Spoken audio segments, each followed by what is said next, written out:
தேர்வு கிடையாது. 10ஆம் வகுப்பு மார்க் போதும். தமிழ்நாடு போஸ்ட் ஆஃபீஸில் 2000 பணியிடங்கள்.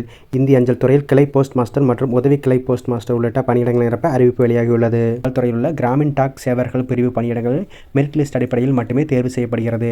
அதாவது தேர்வு எதுவுமின்றி 10ஆம் வகுப்பு பெற்ற மார்க் வைத்து ஆட்சேர்ப்பு நடைபெறுகிறது. தமிழ்நாட்டில் மட்டும் 2000 காலி பணியிடங்கள் அறிவிக்கப்பட்டுள்ளது. இந்த பணியிடங்களுக்கு விண்ணப்ப பதிவு தொடங்கியுள்ளது. 18 வயது முதல் 40 வயதுக்குட்பட்டவர்கள் இதற்கு விண்ணப்பிக்கலாம். கணிதம், ஆங்கிலம் ஒரு பாடமாக எடுத்து படித்து இருப்பது அவசியம். அடிப்படை கணினி அறிவு, சைக்கிள் ஓட்டும் திறன் அடிப்படையாக இருக்க வேண்டும்.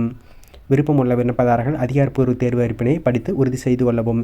இந்தியா போஸ்ட் gdsonline.gov.in என்ற இணையதளத்திற்கு சென்று அதில் கேட்கப்படும் அடிப்படை விவரங்களை அளிக்க வேண்டும். தொடர்ந்து நியூ கேண்டிடேட் ரெஜிஸ்ட்ரேஷன் என்பதை கிளிக் செய்ய வேண்டும். மொபைல் எண், இமெயில் முகவரி உள்ளிட்டவற்றை உள்ளீடு செய்து பதிவு செய்து கொள்ள வேண்டும். அதன் பிறகு விண்ணப்ப பதிவின் போது கல்வி சான்று விவரங்கள், விண்ணப்பிக்கும் மண்டல விவரங்கள், விருப்பப்படும் தபால் பிரிவு ஆகியவற்றை தேர்வு செய்ய வேண்டும். விண்ணப்பதாரர்கள் தங்கள் புகைப்படம், கையொப்பம் ஆகியவற்றை பதிவு செய்ய வேண்டும். தமிழ்நாட்டில் உள்ள காலி இடங்களுக்கு விண்ணப்பிக்க தமிழ் தெரிந்திருக்க வேண்டும். விண்ணப்பிக்கும் தமிழ்நாடு மற்றும் புதுச்சேரி இடங்களில் உள்ள காலி பணியிடங்களுக்கு விண்ணப்பிக்கும் நபர்கள் தமிழ் மொழி தெரிந்தவர்களாக இருக்க வேண்டும். சம்பளத்தை பொறுத்தவரை கிளை, உதவி போஸ்ட் மாஸ்டர், GDS பணிகளுக்கு மாதம் ரூபாய் 10,000 முதல் 24,470 வரை சம்பளமாக கிடைக்கும். PBM பணிகளுக்கு 12,000 முதல் 29,350 வரையில் சம்பளம் வழங்கப்படும். விண்ணப்ப பதிவு கட்டணமாக ரூபாய் 100 செலுத்த வேண்டும். தற்போது விண்ணப்ப பதிவு ஜனவரி 31ஆம் தேதி தொடங்கி நடைபெற்று வருகிறது.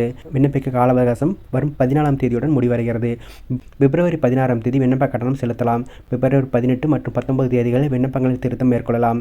மெரிட் லிஸ்ட் பிப்ரவரி 28ஆம் தேதி வெளியாகும்.